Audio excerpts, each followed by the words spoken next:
It's difficult to imagine what it will look like other than to say that it's a bleak and dark chapter in Israel's own history, its evolution, and certainly for the Palestinians in the short term, trying to survive under incredibly harsh and unimaginable conditions inside Gaza.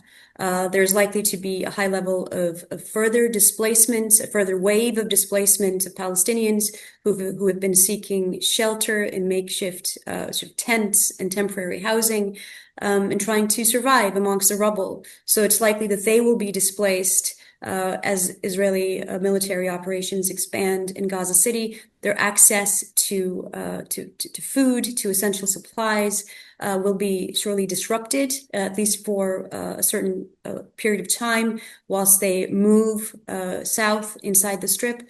But there's a high level of uncertainty as to civilian safety, Palestinian safety, and their human security inside Gaza should this plan take place. And it looks like it is likely to in the coming days, even if it's in a more localized operation in Gaza City. So the implications will be far-reaching. It's very difficult to be able to determine the full extent of the harm that Palestinian civilians may suffer. But I think it's fair to say that this is an unnecessary escalation, and it's very unclear how this serves Israel's long-term strategic objectives. And it's very unclear when this all will come to a conclusion, because the continuation of the military operation inside Gaza does not seem to be serving Israel's overall security or its goals.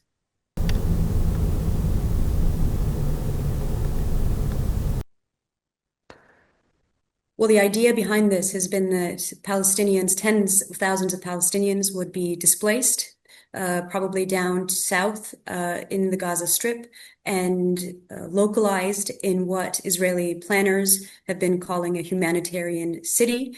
And from the Israeli perspective, the objective there appears to be to separate the civilians from the Hamas militants or combatants, and to be able to distribute food and aid to the Palestinian population in Gaza in a more systematic and safe way. Of course, this has attracted a huge level of condemnation and criticism, not only from the international community, including here in the UK, but also from Israeli citizens, from Israeli political opposition members, as well as currently serving and former IDF military personnel. It's been likened to potentially a sort of almost a ghetto where Palestinians would be unable to leave this encampment, where they would be forced to reside whilst the IDF is clearing out, as they call it, other parts of the Gaza Strip from Hamas, and trying to separate the population there.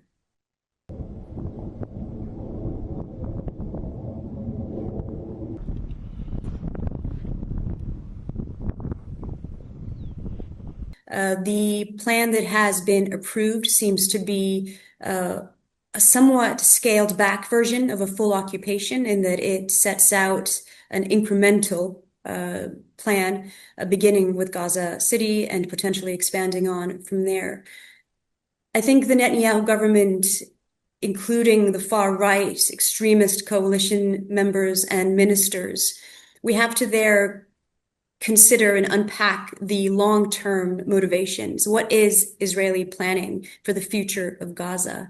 And there are those in the far right who have been, since the 2005 disengagement of Gaza, have been lobbying for the resettlement by Israelis of the Gaza Strip itself. The rationale there being that only this step would be sufficient to stop or to prevent a future 7th of October-like attack. So is the long-term intention to reoccupy Gaza in its entirety? This, of course, would undermine any future prospect for a two-state solution. Annexation of Gaza, as well as similar moves in the West Bank, are highly problematic from this respect, the long-term aspirations of the Palestinians for self-determination. But from the point of view of the Netanyahu government and the far-right ministers, the view, the criticism, the concern is that this was the plan all along, the full-scale annexation of Gaza, which is seen by those individuals as the only means by which a future 7th of October attack by Hamas can be deterred.